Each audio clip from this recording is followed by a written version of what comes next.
C'était une des plongées que je souhaitais faire avant tout, parce qu'elle était quasiment en face de chez moi. J'avais un peu moins de 3 ans et je pense que c'est le premier souvenir. C'est évidemment la proue érigée vers le ciel qui était visible même de Saint-Pabu, donc c'était assez loin, et les hélicoptères qui n'arrêtaient pas de tourner. C'était le 16 mars 1978, une date que tout le monde ici a en mémoire. La carcasse, vieille de 40 ans, attire aujourd'hui les plongeurs. C'est une grande épave qui est accessible à des petits niveaux de plongée, des petits niveaux à un niveau PE 40, donc jusqu'à des gens qui peuvent être encadrés à 40 mètres. Et c'est une épave qui est, on va dire, la plus grande d'Europe, accessible pour ces gens-là. Ces passionnés ont déjà plongé sur la Moko Cadiz. Ils y retournent avec toujours autant d'envie.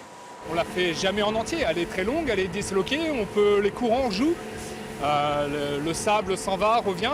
Donc il y a toujours possibilité peut-être de trouver quelque chose qui n'a pas été vu.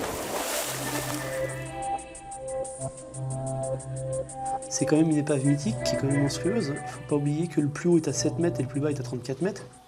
C'est un mur droit en fin de compte. Quand on descend sur cette partie-là, on a vraiment le contraste entre la muraille qui est très très sombre et le sable blanc dans lequel elle est plantée. Chaque petite chose se découvre au fur et à mesure. On va trouver des grosses clés à molette, on va retrouver des postes à souder. Donc c'est assez intéressant. C'est l'immensité. Donc la clé à molette, elle est surdimensionnée par rapport à ce qu'on a aujourd'hui, nous, pour travailler.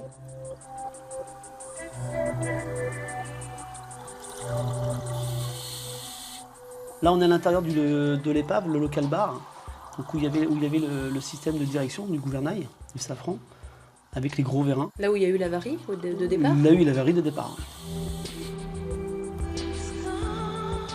C'est une épave bruyante. Il y a très peu de vie fixée. Quand tu dis bruyante? Elle craque.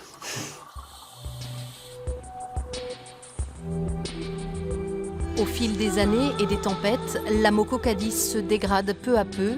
Son empreinte dans la mémoire des Bretons reste-t-elle bien présente?